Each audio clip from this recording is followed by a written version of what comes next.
क्या करी मानेंगे, आपका एक बार फिर स्वागत है और मैं मौजूद हूं जौलौन में और अपने सहयोगी अपने गेस्ट के साथ हम बातचीत के सिलसिले को रोज की तरह आगे बढ़ाएंगे। हमारे मेहमान लखनऊ स्टूडियो और दिल्ली में मौजूद रहेंगे, लेकिन बात आज बेहद अहम। बहन मायावती जी ने कहा कि हम विपक्ष में बैठना पसंद करेंगे लेकिन बीजेपी के साथ गठबंधन नहीं करेंगे।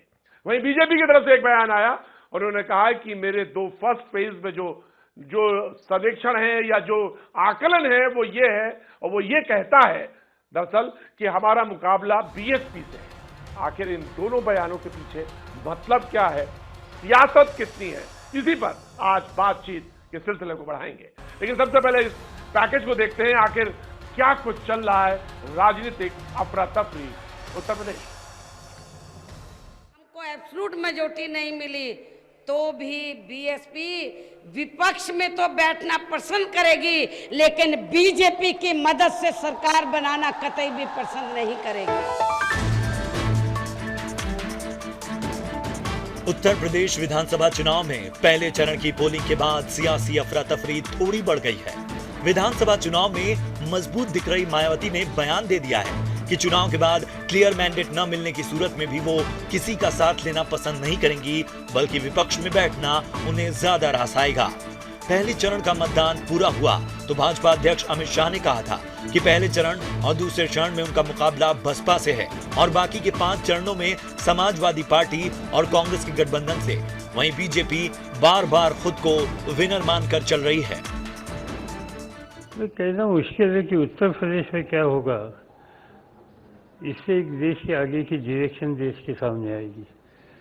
बाकी राज्यों में जो स्थिति है वो स्थिति बहुत ही कन्वीनियंट बीजेपी को है, ऐसे मुझे लगने लगा। कुछ लोग तरह तरह के आकलन देते थे, चुनाव के बाद बिल्कुल स्पष्ट है कि भारतीय जनता पार्टी की एक अच्छी लहर उत्तर प्रदेश में है और हम एक कंफर्टेबल बहुमत उत्तर प्रदेश में प्राप्त करें। वैसे कई और राजनीतिक दिग्गज हैं जो बीजेपी की मजबूती बिल्कुल स्वीकार कर रहे हैं। बीजेपी का बयान प्रत्याशित है, मगर मायावती का बयान ये संकेत दे रहा है कि बहन जी की बेचैनी इस बात की है कि वो सिर्फ चैनल के सर्वे या पोल पंडितों की नजर में ही नहीं, बल्कि उत्तर प्रदेश के वोटर्स के बीच भी मजबूत दिखें। ये अलग तरह की दावेदारी है जिसमें मायावती मुखर हो रही हैं, क्योंकि मायावती बाकी पार्टियों की तरह सिर्फ जीत का जप करती रही तो उन्हें भी पता है कि बसपा को अपनाने में मतदाता थोड़ा बेमन हो सकता है। भाजपा के साथ समझौता नहीं, भले ही विपक्ष में बैठना पड़े, ऐसा बयान। बीजेपी से बीएसपी की ऐसी दूरी, ये राज इसलिए भी क्योंकि इस साथ का चुनावी शोर उसे मुस्लिम मतदाताओं से दूर कर देगा। वैसे बीएसपी ये जानती है कि मुस्लिम मतदाताओं के वोट बैंक में वो काफी हद तक सेंध लगा चुकी है, इसलिए बहन जी सूबे के मुस्लिम मतदाताओं को एक अलग तरह का स्पष्ट संदेश देना चाह रही हैं। वैसे इस ठोस वजह से अलग एक इतिहास भी बीएसपी की बॉस मायावती संभाल कर चल रही हैं। उन्हें पता है कि सत्ता तक पहुंचने में अगर वो किसी का साथ लेती हैं तो कहीं इतिहास फिर से अपने आप को न दोहरा दे। दरअसल 1993 में सपा के साथ उनका राजनीतिक गठजोड़ शुरू हुआ। बीएसपी पहली बार सत्ता का स्वाद लेती दिखी। 1995 में बीएसपी हिस्सेदार से अब दावेदार बन चुकी थी। 1995 में सीएम बनने के बाद मायावती ने पार्टी पर अपना प्रभुत्व जमाना शुरू कर दिया। 1996 में उत्तर प्रदेश में हंग असेंबली ने बीजेपी को फंसा कर रखा।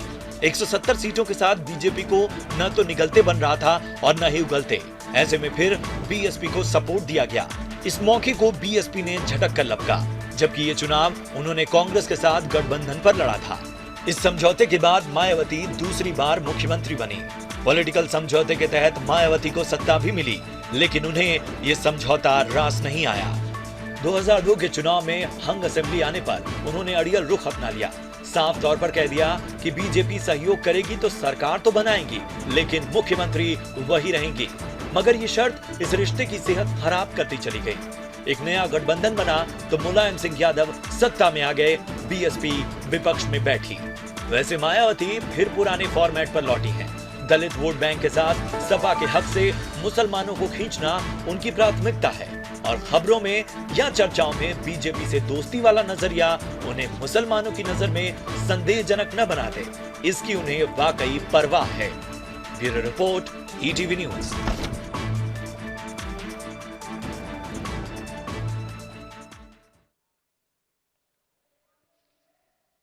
तो आज बातचीत के सिलसिले को यहीं और इसी बात से जोड़ेंगे। हम आपको तारुफ करा दें, हमारे मेहमान जो आज मौजूद हैं लखनऊ स्टूडियो में और दिल्ली में, उनसे हम आपका तारुफ कराते हैं। सबसे पहले हम बता दें, मनमोहन राय जी हमारे साथ पॉलिटिकल एडिटर, हमारे साथ संपादकीय टिप्पणियों के साथ मौजूद रहेंगे लखनऊ स्टूडियो से। मनोज जी समाजवादी पार्टी प्रवक्ता हमारे साथ मौजूद रहेंगे लखनऊ से। डॉक्टर हिलाल अहमद हमारे साथ कुछ देर बाद ज्वाइन करेंगे कांग्रेस से, वो भी हमारे साथ कांग्रेस का पक्ष रखेंगे। अभी कुछ देर बाद वो हमारे साथ इस पैनल में मौजूद रहेंगे। अनिला सिंह हमारे साथ बीजेपी के प्रवक्ता हमारे साथ मौजूद रहेंगी बातचीत करने के लिए, और हमारे साथ रितु सिंह बीएसपी का पक्ष रखने के लिए मौजूद रहेंगे। सबसे पहले मैं रितु जी आपसे जानना चाहता हूं कि आखिर बहन जी को यह बयान क्यों देना पड़ा कि अगर ये अफवाह है सिर्फ, क्योंकि कल बातचीत के सिलसिले में यह बात आई थी और मैंने ये कहा था ये बात गलत है, लेकिन ये नहीं कहना चाहिए। लेकिन सवाल इस बात का है कि आज क्लैरिफिकेशन क्यों देना पड़ा, क्या वजह है? अफवाह थी तो इसको छोड़ा जा सकता था।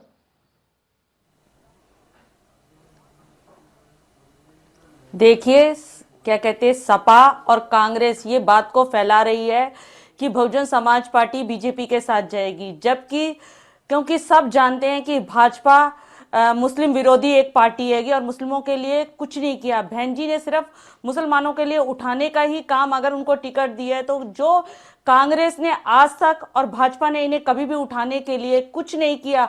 और अगर हमारे यहाँ इन लोगों ने काम किया, अगर बहन जी इनको उठा रही है, तो ये लोग इस भ्रम को फैला रहे हैं कि हम बीजेपी के साथ देंगे।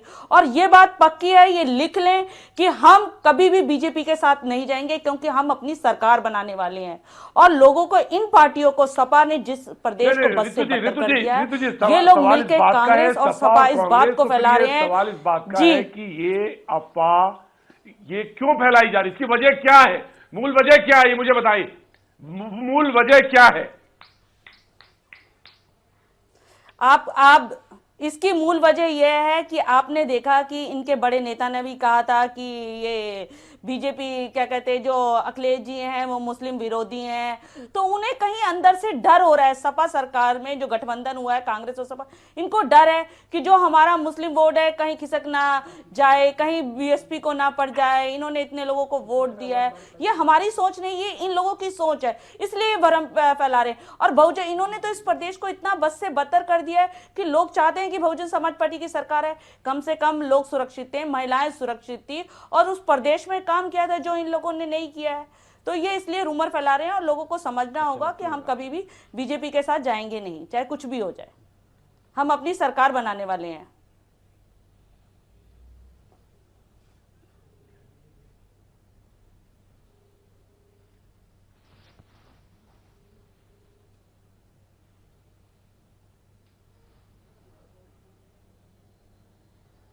जी मैं इस पे बात ही जोड़ना चाहता हूँ। आज बहन जी की जो रैली हुई, पहली रैली आपने देखा होगा, उसमें उन्होंने बहुत शार्प, बहुत तेज उन्होंने बोला। उन्होंने लगातार ये बात बताने की जरूरत की कि बहुजन समाज पार्टी मुसलमानों का सर कभी नहीं झुकने देगी। क्या है? ना वो भाजपा को समर्थन देंगी ना समर्थन लेंगी। तो ये साफ मैसेज उनका था अल्पसंख्यक वर्ग के लिए।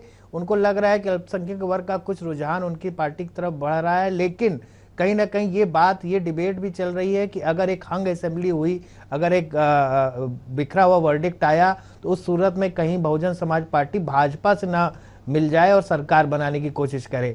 तो इस र्यूमर को, जो कि उन्होंने अपने स्पीच में भी बोला कि सोशल मीडिया पे या कई ऐसी जगहों पे इसका प्रचार हो रहा है, उसका खंडन करते हुए उन्होंने काफी 2-3 बार इस बात को दोहराया कि चाहे जो सूरत हो, ना भाजपा को वो समर्थन देंगी ना लेंगी।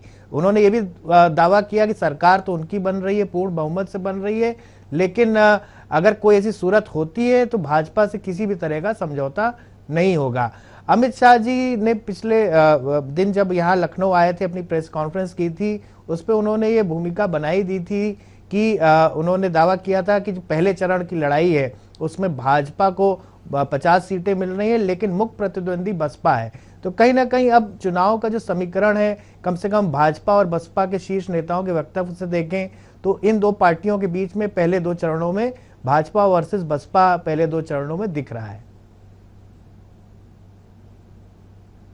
प्रतीक जी,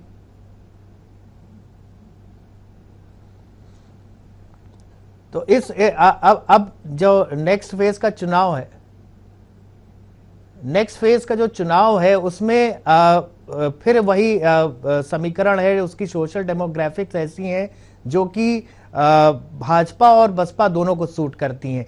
तीसरे चरण से मुझे लगता है कि समाजवादी पार्टी का गढ़ आएगा, इटावा का बेल्ट शुरू होगा और उसके बाद सेंट्रल यूपी, ईस्टर्न यूपी, जहां समाजवादी पार्टी बहुत प्रभावी रही है। और ये भी बहुजन समाज पार्टी की मुखिया मायावती जी को शायद एहसास होगा कि इसके बाद वो हावी होंगे। मैं इस पे अनिला सिंह जी जो भाजपा के प्रवक्ता है उनसे पूछना चाहूंगा कि ये अमित शाह जी ने जो बयान दिया पिछले दिनों कि मुख्य लड़ाई बसपा से है, पहले भाजपा के नेता कह रहे थे कि समाजवादी पार्टी से है, तो क्या फर्स्ट फेज की वोटिंग के बाद क्या उनको संकेत मिल रहे हैं और इस बयान के पीछे क्या मंशा मानी जाए? अनिला सिंह जी।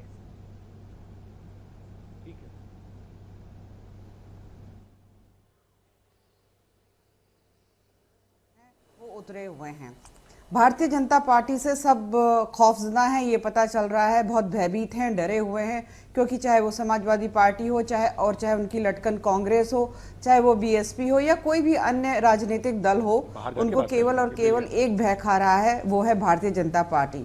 तो यहाँ पर 1:all का मुकाबला हो रहा है। तो और जहाँ तक भारतीय जनता पार्टी का सवाल है, हम क्षेत्र के अनुसार अपनी लड़ाई लड़ रहे हैं, चुनावी लड़ाई लड़ रहे हैं, बहुत स्ट्रैटेजिक तरीके से चुनाव लड़ रहे हैं। फर्क केवल भारतीय जनता पार्टी, समाजवादी पार्टी और बीएसपी पार्टी में इतना है कि भारतीय जनता पार्टी जब किसान की बात करती है तो वो धर्म और जाति में नहीं बांटती है, महिला सुरक्षा की बात करती है तो वो धर्म में नहीं बांटती है, युवा की बात करती है तो वो धर्म जाति में नहीं बांटती है। बाकी दलों को आप देख लीजिए कितने खुले आम, बिल्कुल खुल्लम खुला इनके जो राजनेता हैं धर्म और जाति की बात करते हैं और अपील करते हैं पब्लिक से कि आप हम लोगों को। अनिला जी, योगी आदित्यनाथ से शुरू, अनिला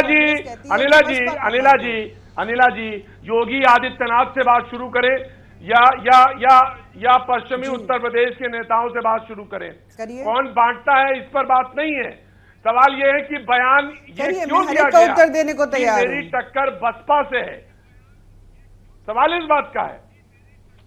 जी मैंने आपको अभी उसका मैंने बिल्कुल आपको अभी उत्तर दिया, क्योंकि पहला फेज का चुनाव गया अभी हुआ है और पश्चिमी उत्तर प्रदेश से है।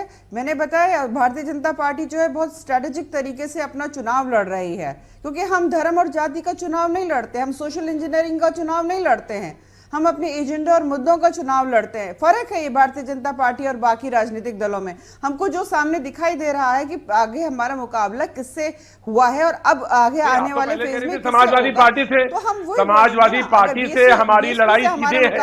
आपके पार्टी के प्रेसिडेंट ने ये बात सीधे तौर पे कही। अनिला जी, आपकी पार्टी के प्रेसिडेंट ने सीधे तौर पे ये बात कही। मैं ये कह रही हूँ कोई जी मैं बिल्कुल मैं आपकी बात को स्वीकार रही हूँ, पर आप एक चीज बताइए, कोई पत्थर की नहीं, आप मुझे ये बताइए। जी मैं ये कह रही हूँ कोई पत्थर की लकीर हो गई है क्या?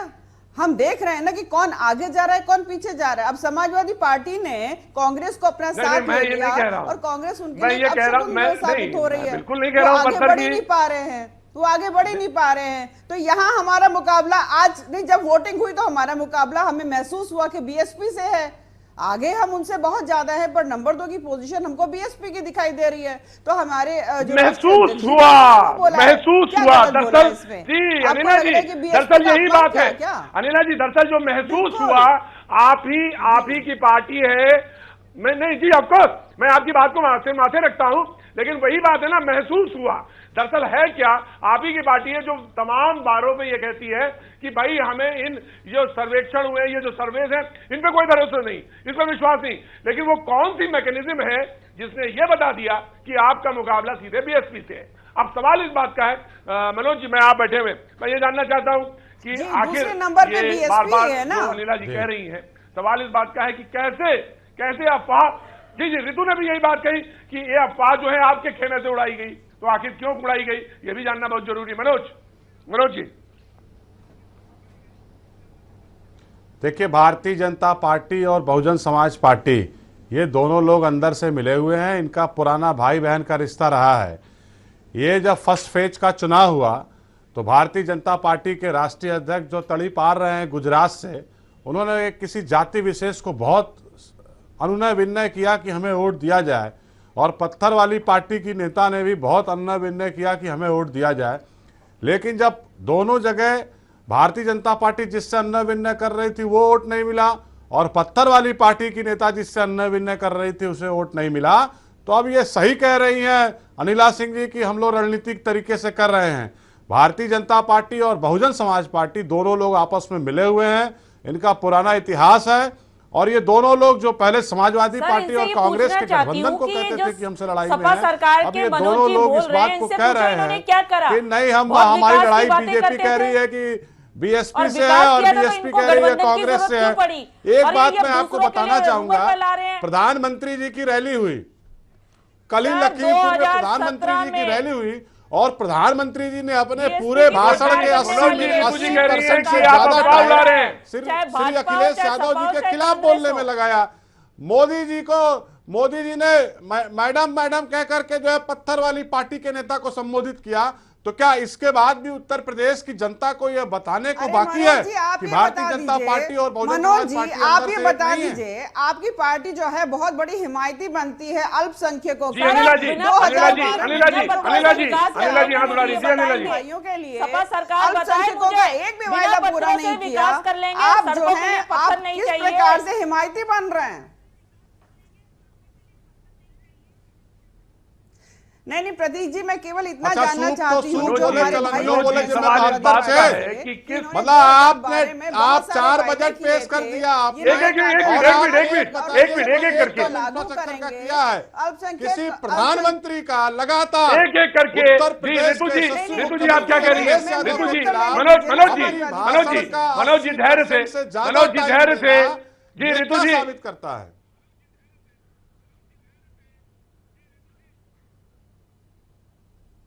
जी रितु जी, आप क्या सवाल क्या पूछ रही थी? जी रितु जी। सर मैं इनको बताने, जी पूछिए सर। मैं इनको बताने वाली हूं कि भाजपा को भी डर है क्योंकि इन्हें पता चल गया है कि फर्स्ट चरण में आप सवाल उठा रही थी कि क्या कहते हैं बहुजन समाज पार्टी सत्ता में आने वाली। सर मैं ये क्या कहते हैं सपा से ये पूछना चाहती हूँ कि जिनको गठबंधन की जरूरत पड़ी, ये विकास का मुद्दा ले लेके बार बार आ रहे थे, इन्होंने विकास कितना जब किया था तो ये इनको गठबंधन की जरूरत क्यों पड़ी? आज ये अपने आप को ये दिखा रहे हैं कि हमने बहुत बड़ा विकास किया, इनका मेट्रो चली नहीं उद्घाटन हो गया, इनका हाईवे बना नहीं उद्घाटन हो गया, तो ये इनका विकास हुआ। 100 नंबर डायल की बात करते हैं, महिलाओं के उत्थान की बात करते हैं, जब ये क्या कहते हैं 2 महीने रह गए तो तब इन्होंने नंबर, आज इनकी वैनें खड़ी जो कहीं दिखाई नहीं देती हैं, तो ये तो इनका विकास है। फैमिली ड्रामा ये आए दिन करते हैं, लूटपाट के लिए इन्होंने मीडिया तक को 3 महीने डाइवर्ट रखा और लड़ाई करी लूटपाट के लिए, तो ये तो इनका चेहरा है सपा सरकार का। आज ये हम पे कांग्रेस और सपा मिलकर हमको कह रही है कि हम किसी हम भाजपा, हमारा विकास 50 लाख से ज्यादा महिलाओं को भाजपा के साथ बीजेपी के साथ हमारा समाजवादी पेंशन दिया, हमारी सरकार हमारा विकास 18 लाख से ज्यादा नौजवानों को लैपटॉप दिया, हमारा विकास 302 किलोमीटर की 6 लेन की सड़क बिना किसी उद्योगपति को बेजा इस्तेमाल किए, बेजा फायदा पहुंचाए, हमने उसको बनाया जहां देश का जेट और लड़ाकू विमान भी उतर सकते हैं। ये हमारा विकास है। हमारे विकास की तरफ बात मत करिए। आप भारतीय जनता पार्टी के एजेंडे पे बहुजन समाज पार्टी काम कर रही है, इसको आप सवाल इस बात का है कि सवाल इस बात का है मनोज जी, सवाल इस बात का है मनोज जी कि अगर बात विकास पर होनी थी तो विकास पर बात होनी थी, तो राजनीतिक खलबली क्यों है? सवाल इसी बात पर है। वक्त एक छोटे से ब्रेक का, ब्रेक के बाद हम फिर हाजिर होते हैं।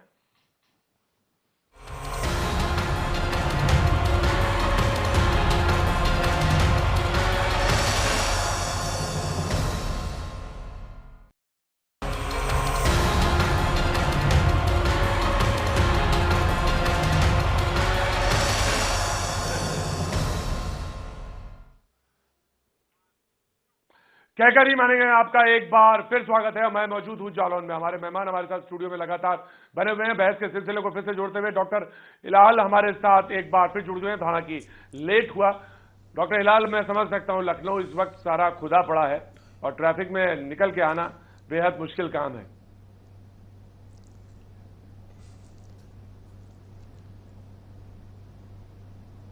जी जी, बहुत बहुत शुक्रिया। माफी चाहेंगे आप सब लोगों से, हमारी वजह से देर हो गई आने में हमको।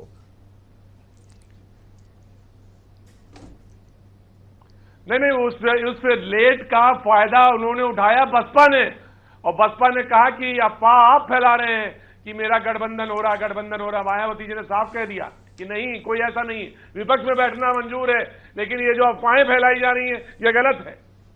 डॉक्टर हिलाल जी, देखिए, जहां तक कि बीएसपी का सवाल उठता है तो निश्चित रूप से जब तक चुनाव नहीं हो जाएंगे उनको यही कहना भी चाहिए, क्योंकि उन्होंने जो अपनी इस वक्त जो सियासत फैलाई हुई है वो सियासत पूरी तरह से धर्म और जाति पर आधारित है। कहीं के पर भी कोई इनके ना वादे हैं और ना ही कुछ उत्तर प्रदेश की जनता के लिए करने के इरादे हैं। तो निश्चित रूप से अब इनके पास क्या बचता है? अब इनके पास बचता यह है कि एक नकारात्मक राजनीति करें, लगातार जो है वो दूसरों के ऊपर बताते रहे आपने क्या किया, जबकि खुद के पास किसी तरह का उत्तर प्रदेश के लिए क्या करना है कोई भी रोड प्लान नहीं है।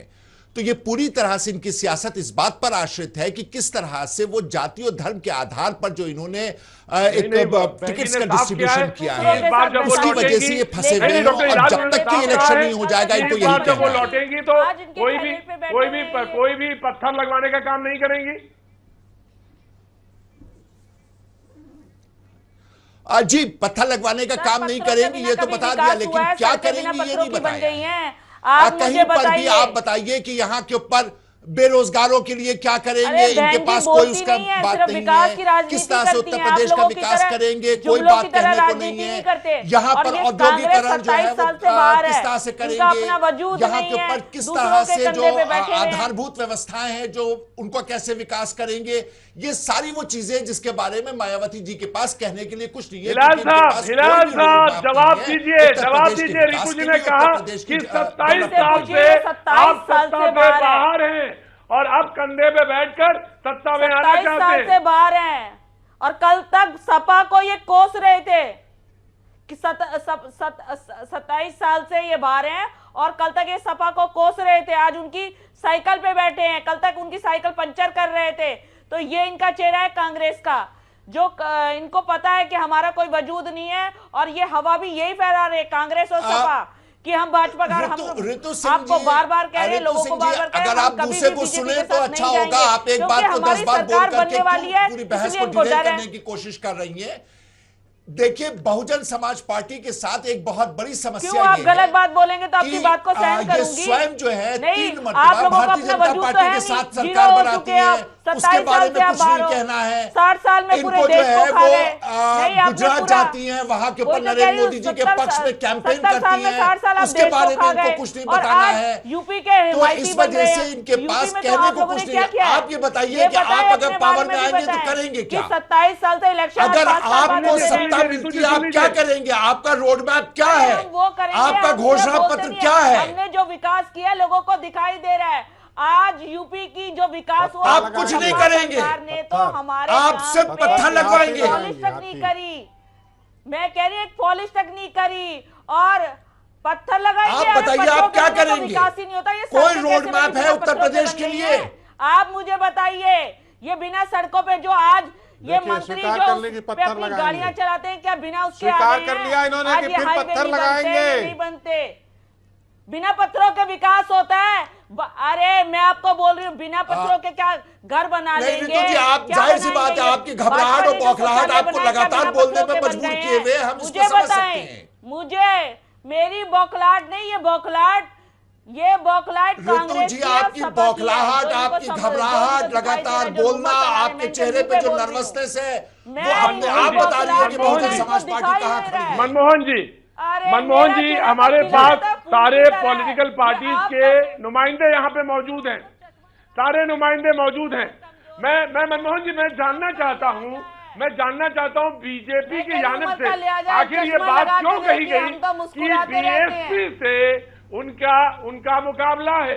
सवाल इस बात का है कि जैसे ये बात साफ कही गई कि अगले चरणों में बात देखी जाएगी। सर, हमारा सामाजिक मुकाबला फैक्टर जैसे बनेंगे, ना सपा लेकिन से शुरुआती है, ना दोनों इनसे। चरणों में हम कहा अपनी गया सरकार कि बनाने उनका वाले हैं, मुकाबला क्योंकि सीधे हम BSP इनकी से। तरह क्या है भाजपा की इसका तरह मतलब? जुमलों की राजनीति करते नहीं है, हम जुमलों की राजनीति करते नहीं है। रितु जी, जी, मुझे लगता है कि रितु जी, भारतीय रितु जनता जी, पार्टी की वजूद नहीं लीडरशिप था। की शायद रितु स्ट्रेटेजी जी, ये हो पहले रितु दो जी, फेज में। रितु जी, जी रुकेंगे ही नहीं। जी जी जी मनमोहन जी जी, प्रतीक जी, मुझे लगता है जो सवाल आपका था, मुझे लगता है ये है कि भारतीय जनता पार्टी की जो लीडरशिप है उसको कहीं ना कहीं लग रहा होगा कि पहले दो फेज में बहुजन समाज पार्टी मजबूत थी और उसके बाद इटावा बेल्ट शुरू होगा जहां से समाजवादी पार्टी लीड लेगी। सेंट्रल यूपी में इटावा बेल्ट में समाजवादी पार्टी का पुराना गढ़ रहा है, तो ये बोल के अब फेज शिफ्ट हो रहा है सेंट्रल यूपी की तरफ, इटावा की तरफ। तो ये बोल के कि बहुजन समाज पार्टी लीड कर रही है या टक्कर हमारी उनसे है। अमित शाह जी ने कहा कि हम तो वैसे 50 सीट जीत रहे हैं फेज 1 में, पहले दो फेज में 90 सीट जीतेंगे, पूर्ण बहुमत की सरकार बनाएंगे, लेकिन टक्कर हमारी बसपा से है। तो ये कह के सपा के गढ़ में अल्पसंख्यक मतदाताओं में शायद कंफ्यूजन फैलाना कुछ डिस्ट्रिक्ट ऐसे हैं, कुछ ऐसे डिस्ट्रिक्ट हैं जिसमें अकलियतों का वोट फीसदी 50% से ज्यादा है। सवाल यह है कि अगर बढ़ता है, अगर माइनॉरिटी बढ़ता है तो फायदा किसको होता है? क्या ये कहीं दिमाग में है? ये कहीं फैक्टर है बड़ा? ये हो सकता है फैक्टर? मैं मनमोहन जी आपसे जानना चाहता हूं। जी बिल्कुल, जी बिल्कुल, जी बिल्कुल, यही इसी बात पे मैं आ रहा था कि अब समाजवादी पार्टी के बेल्ट में जब चुनाव शिफ्ट हो रहा है और वहां पे अल्पसंख्यक समुदाय का परसेंटेज बहुत काफी ज्यादा है in comparison to other districts, तो अब मंशा ये होगी कि बहुजन समाज पार्टी का नाम लेके वोट बांट दें, अल्पसंख्यक वर्ग का वोट कुछ बट जाए सपा में और बसपा में और उससे लीड भाजपा को मिल जाए। इसलिए बहुजन समाज पार्टी का नाम ऐसे वक्त पे लिया गया है जब चुनाव अब सपा के बेल्ट में घुस रहा है। अनिला जी, ये घबराहट की राजनीति है। अनिला जी, ये घबराहट की राजनीति है जिसका संकेत दिया। ये घबराहट की राजनीति है। अनिला जी, जब आप चाहते हैं कि क्यों आखिर ये कहा गया, अनिला जी, घबराहट की राजनीति। जी प्रतीक जी, एक सेकंड। प्रतीक जी, अभी आपने देखा कि किस प्रकार से बीएसपी, कांग्रेस और समाजवादी पार्टी आपस में लड़ रहे थे, क्योंकि ये वोट बैंक की राजनीति करते हैं, अपीजमेंट की पॉलिटिक्स करते हैं और एक धर्म विशेष की राजनीति करना चाहते हैं, उसके वोट को अपनी तरफ आकर्षित करना चाहते हैं। मैंने शुरुआत में भी कहा था कि भारतीय जनता पार्टी को घबराहट इसलिए नहीं है क्योंकि हम सबका साथ सबका विकास करते हैं। अगर हम जो भी योजना बनाते हैं वो धर्म आधारित नहीं होती है, वो जाति आधारित नहीं होती है। यहाँ पर परेशानी ये है कांग्रेस, सपा और बसपा की, ये जाति और धर्म पे करते हैं, इसलिए ये परेशान है। दोनों के दोनों आपस में लड़ रहे हैं। और जबकि आपको मैं बताऊं प्रतीक जी, समाजवादी पार्टी यहाँ बैठी हुई, कांग्रेस का तो कोई अस्तित्व नहीं है हमारे प्रदेश में, तो इसलिए मैं उसके विषय में नहीं बोलूंगी। परंतु समाजवादी पार्टी, अरे शांत रहिए, मुझे बोलने दीजिए। यहाँ पे मैं अकेली हूँ, प्रतीक जी, मैं अकेली हूं या समाजवादी पार्टी, कांग्रेस और बीएसपी के नुमाइंदे बैठे हुए हैं, तो 1:all हो रहा है, तो थोड़ा सा समय मुझको भी दे दीजिए, मुझे भी अपनी पार्टी का विषय यहाँ पे रख लेने दीजिए। वैसे प्रदेश की जो जनता है वो हमारे साथ है, पर मुझे कुछ बोलने दीजिए अपनी पार्टी के लिए।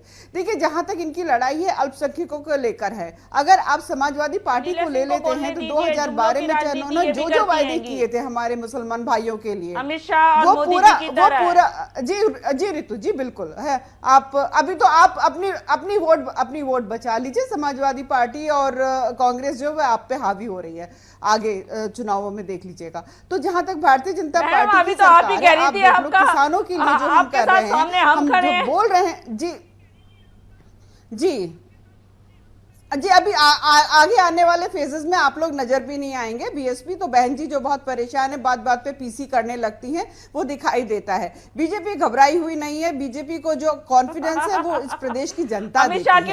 जैसे कि मैंने शुरुआत में भी बोला था प्रतीक जी, मायावती जी का जब टेन्योर रहा था 2007 में, जब बहन जी, रितु जी कोई जरूरी है कि सबके बीच में आप बोलें? रितु जी कहीं आप कॉन्ट्रैक्ट लिखा कर आई है कि कोई भी प्रवक्ता बोलेगा तो आप बीच में बोलेंगी? जरा बात लेने दीजिए। आप 2007 में बहन जी की सरकार आई थी प्रतीक जी, तो आप देख लीजिए उस टेन्योर में सबसे ज्यादा दलितों के ऊपर अत्याचार हुए थे, सबसे ज्यादा दलितों की बेटियों का बलात्कार हुआ था, अल्पसंख्यक जहां थे वहीं थे। फिर आगे समाजवादी पार्टी, इन्होंने लंबे चौड़े वायदे किए और आंकड़े बताते हैं। अगर अरे शांत रहिए रितु जी, आप आंकड़ों पे नहीं बोलती हैं, आप शोर ज्यादा करते हैं, आप शोर ज्यादा करती हैं रितु जी, आंकड़ों पे नहीं बोलती। ये दिल्ली की राजनीति नहीं है, ये उत्तर प्रदेश की राजनीति है। मत करिए रितु जी, ये दिल्ली की राजनीति नहीं है, आपको दिल्ली के विषय में पता हो सकता है, ये उत्तर प्रदेश की राजनीति है। हम और लाल साहब और मनोज जी बेहतर समझ सकते हैं। रहने दीजिए, मुझे पता है आप दिल्ली की है, नोएडा की है, हम लोग उत्तर प्रदेश के वासी हैं, हमें उत्तर प्रदेश के विषय में ज्यादा दिखाई देती है चैनल पे, तो इसलिए बोलने दीजिए। अरे हम भी क्या कहते हैं, उत्तर प्रदेश के वासी हैं, हम तो देश के वासी हैं, पूरे देश के, बोलने दीजिए। तो आप उत्तर प्रदेश की है, हम तो पूरे देश के वासी हैं। वोटर आईडी कार्ड यहाँ का बनवा लीजिएगा। तो चलिए फिर 2019 ये भी कहिए कि हम हिंदुस्तानी हैं, ये मत कहिए कि हम उत्तर प्रदेश से हैं। देखिए, हम बात कर रहे हैं महिलाओं की सुरक्षा। आप देख लीजिए समाजवादी पार्टी की सरकार में क्या यहाँ की जनता इलाहाबाद का कांड भूल जाएगी, लखनऊ का कांड भूल जाएगी? अभी बिजनौर में हुआ, बदायूं में हुआ, मेरठ में हुआ, आए दिन मर्डर्स हो रहे हैं। इनके विधायक जो हैं, जो अब चुनाव लड़ना चाहते हैं, जिसके ऊपर इनके ऊपर आरोप था, वही रेप पीड़िता जो है वो मरी हुई पाई जाती है। इस प्रकार की सरकार है। इनके जो कैंडिडेट हैं वो कांग्रेस को तो खुद ही कह रहे हैं शैतान। इस प्रकार का ये कोएलिशन है, तो आप समझ लीजिए भविष्य क्या होगा इनका। 10 इन्होंने मिनिमम इन्होंने बनाए हैं, दोनों दलों के जो 10 प्रमुख डॉक्टर हिलाल ये शैतान वाली बात पे रिएक्ट करना चाहेंगे। डॉक्टर हिलाल चुप मत बैठिएगा, डॉक्टर हिलाल चुप मत बैठिए, क्लैरिफिकेशन करिए। डॉक्टर हिलाल शैतान वाली बात पर, देखिए अनिला जी ने बात को सुना नहीं है पूरा जी, अनिला जी ने उसको सुना ही नहीं है। उन्होंने कहा कि रावण को मारने के लिए छोटे छोटे शैतानों के साथ होना है।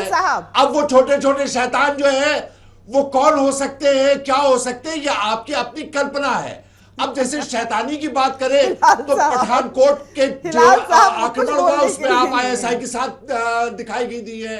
तो आप जिस तरह से आतंकवादी गतिविधियों में, जिस तरह से अलगाववादी गतिविधियों में लगी हुई है, तो आपको तो सभी शैतान नजर आए। हिलाल साहब इस समझौते के लिए कितने घूट पिएंगे? करने वाली चीज है। इस समझौते के लिए कितने घूट पिएंगे ये बताइए, कितने घूट पिएंगे? आप उसको एक बार फिर चला लीजिए, आप उसको एक बार फिर चला लीजिए, बता दीजिए। अगर उसके अंदर कहीं पर भी कांग्रेस का नाम आ जाए आप लोग घुटनों तो आप इस बात को कह सकते पार्टी के सामने। हिलाल साहब ऐसी क्या मजबूरी है? शिवसेना के आगे आप बताइए, लीला जी पूछ रही है क्या मजबूरी है? शिवसेना के आगे क्यों घुटनों के बल टिके हुए हैं? रोजाना उद्धव ठाकरे जो है कभी खुल के आपको बता एटम दें। बम आपके कहते पास हैं, शीला कभी आपको दीक्षित उखाड़ जैसा फेंकने चेहरा की बात कहते हैं, जिसने उनके दिल्ली सामने में घुटनों के बल क्यों टिके हुए हैं? डेवलपमेंट कराया, उसको हटा के आप अखिलेश का बताएं, चेहरा आप कैसे लेके शिवसेना आ के गए? आगे घुटनों के बल क्यों टिके हुए हैं? फिलहाल साहब आपके पास शीला जी आप ये का चेहरा बताइए, था। शिवसेना के आगे घुटनों के बल आप क्यों मुझे ये टिके हुए बता हैं? दीजिए, आपके पास शीला जी का रोजाना चेहरा उद्धव था। ठाकरे आपके ऊपर आक्रमण कर रहे हैं, नहीं आप रोजाना अरे आपको शिवसेना चुनौती जो है देते बहुत हैं। बढ़िया पार्टी, आप आप क्यों चिंता के मत आगे घुटनों करिए, के आप बल चिंता टिके मत हुए हैं? करिए, आप महाराष्ट्र की चिंता छोड़ दीजिए, हाँ, आप वो उत्तर जो प्रदेश की बात बिल्कुल करिए। जब महाराष्ट्र के लिए मुझे अपमान का ETV घूंट उत्तर पिएंगे, प्रदेश बुलाएगा कितना महाराष्ट्र की शर्मिंदा होंगे। डिस्कशन के लिए, मैं उसे उद्धव महाराष्ट्र ठाकरे की बात रोज आप पे करूंगी। कीचड़ उछाल आज रहे हैं। ETV उत्तर प्रदेश ने मुझे रोजाना उत्तर आपके प्रदेश ऊपर की कोई ना डिस्कशन कोई के लिए बुलाया है, तो मैं अपने टिप्पणी कर प्रदेश रहे के हैं। विषय में बात करूंगी। प्रधानमंत्री से फिलहाल लेकर के साहब ये सरकार बता तक दीजिए, सब पर शीला कर जी रहे को हैं। क्यों दरकिनार कर दिया? आप आपको आतंकवादी आचार्य सरकार की बोलते हैं। फिलहाल साहब उत्तर लगा प्रदेश में दिया बात उन्होंने करेंगे। राजनीति में। फिलहाल साहब उत्तर उसको प्रदेश में हटा बात के करेंगे। आपने फिलहाल साहब अखिलेश उत्तर प्रदेश में बात कोई करेंगे, उत्तर प्रदेश में प्रोग्रेस बात नहीं करेंगे। अगर भारतीय जनता पार्टी केवल बात आगे क्षेत्रीय बढ़ा- पार्टी बात है, आगे तो उत्तर बढ़ाते हैं। प्रदेश की उत्तर बात प्रदेश में करेंगे। प्रदीप जी इनको बात करने अगर के लिए कुछ भारतीय है ही जनता नहीं। पार्टी क्षेत्रीय पार्टी है तो हम उत्तर प्रदेश की बात करेंगे, और जब भारतीय जनता पार्टी का उत्तर प्रदेश में चेहरा नरेंद्र मोदी जी है, तो लेकिन कैसे मेरा उत्तर मुद्दा प्रदेश की खाली मेरा बात मुद्दा होगी? क्षेत्रीय है। इनका कोई लोकल आप- चेहरा मेरा तो मुद्दा है नहीं। क्षेत्रीय है। कोई मुख्यमंत्री चेहरा ऐसा नहीं है, है। उत्तर प्रदेश का चुनावी रण है, उत्तर प्रदेश की क्या बात नरेंद्र करेंगे मोदी हम जी लोग। क्षेत्रीय हम लोग प्रधानमंत्री बात हैं? उत्तर प्रदेश की करेंगे, चाहे क्या जितना वो भी घुमाने उत्तर का प्रदेश की प्रयास कर प्रधानमंत्री लीजिए। है? जब आप नहीं, नरेंद्र मोदी हमारा जी तो- को चेहरा हमारा तो बनाएंगे आप- तो जवाब नहीं, आप नहीं, सबके समाजवादी देंगे। पार्टी ने जो आप 600 अपना करोड़ चेहरा का लेके आइए। मुख्यमंत्री का मनोज दफ्तर जी, बनाया, क्या वो आपको तो मनोज उत्तर जी, प्रदेश में एक मनोज चेहरा जी, नहीं मिला है? एक चेहरा आप नहीं ढूंढ पा रहे हैं। जी हमारा पर्सनैलिटी जी, बताइए। डिपेंडेंट चुनाव नहीं होता है, हमारा मनोज जी, परिवारवाद मनोज नहीं जी, चलता रितु जी है, ने जो कहा- आप लोगों के यहाँ चलता है समाजवाद। मनोज मोदी जी रितु बुरा जी मान ने- जाएंगे, रितु आपकी जी- नौकरी खतरे में आ जाएगी। अनिला जी, अगर आपका पर्सनालिटी, अगर आपके पास मनोज जोर जी, से बोलेंगे, आपकी मनोज नौकरी जी, खतरे में आ नरेंद्र मोदी जाएगी। जी जो है विश्व नेता आपका तो है, पूरा का पूरा पर्सनालिटी ड्रिवन है। मेरी नौकरी कोई नहीं खतरे में अरे, आने वाली है। आप यही लोग आपको अपने कहना यहाँ देख चाहिए। लो, आप लोग तो आपको प्रशासनिक यही अधिकारियों कहना से चाहिए। पैर छुआते हो। आपको आप नौकरी लोगों बचाने को- के लिए आप यही लोगों कहना को चाहिए। इतना एक खौफ पर्सनालिटी डाल के ही रखा है चारों तरफ अधिकारियों चक्कर काटिए। में कि वो बेचारे नेताजी जो है जमीन पे पैर रखते नहीं हैं, अधिकारी जो है पैर छूने बैठ जाते हैं, उनके रुमाल से जूते साफ करने लग जाते हैं। ये तो हाल आपने यहाँ के जी, अधिकारियों का कर रखा है। यही कह रहे तो इस हैं। प्रदेश में जो है आरबीआई के लोग भी यही कैसे कह रह रहे सकती हैं। है? ईमानदार अनिला जी, कैसे रह आरबीआई सकती के है? लोग भी यही कह आप रहे लोगों ने हैं। मायावती वहां के जी का गवर्नर को रिकॉर्ड तक क्या छोड़ आपने दिया। घुटनों में हाँ, बैठा मायावती दिया जी। है? पर ये है मनमोहन कि जी, मायावती मनमोहन जी जी, से आप लोग मनमोहन जी, मनमोहन जी, मायावती जी का तो मनमोहन ये जी, था कि मनमोहन उन्होंने जी, मनमोहन जी। उनके टेन्योर में अधिकारियों मनमोहन के जी, मैं कत्ल हो आप पे गए। आता हूँ। पर सवाल ये इस है बात कि का है, जी हाँ, कल चुनाव होने मनोज जी की कल सरकार चुनाव ने तो होने जूते हैं, साफ करवाए हैं। और जो स्थिति है उसको देख के लगता है विकास का मुद्दा जो है बहुत पीछे छूट गया है, विकास का कार्ड बहुत पीछे है। और जिस तरह के बयान है दोनों तरफ से, जिस तरह का बयान है लगता है, जिस तरह से स्ट्रेटजी बनाई जा रही है, जैसे कि शुरुआती तौर में अनिला जी ने कहा कि हम स्ट्रेटजी के हिसाब से चल रहे हैं, तो जिस तरह की स्ट्रेटजी है उसको देखते हुए कुछ भी कहना इस समय कहां तक मुनासिब है, क्या कहा जाए? जी बिल्कुल स्ट्रेटजी के तहत ही है। जब बसपा का बेल्ट था तो सपा हमारी प्रमुख प्रतिद्वंदी ये कहा जा रहा था। अब जब सपा का बेल्ट आ रहा है तो बसपा का नाम ले रहे हैं भारतीय जनता पार्टी की लीडरशिप। तो कहीं ना कहीं एक वर्ग विशेष के वोटरों को भटकाने के लिए, उनको बांटने के लिए स्ट्रेटजी है। और अब इसी टाइप का डिस्कोर्स और डिबेट दिखेगा। मुझे लगता है कि जो बात बीच में डेवलपमेंट और एजेंडा और मैनिफेस्टो में बड़े बड़े वादे, उनकी अब चर्चा कम होती जा रही जैसे जैसे हम लोग चुनाव में आगे बढ़ रहे हैं। 7 फेज का चुनाव है, कल दूसरा फेज आने वाला है वोटिंग का। तो अब आपको डेवलपमेंट की बात कम और समुदाय, वर्ग और इन इश्यूज पे आपको नेताओं के ज्यादा वक्तव्य और बयान दिखने लगेंगे। यही यूपी चुनाव का रंग है।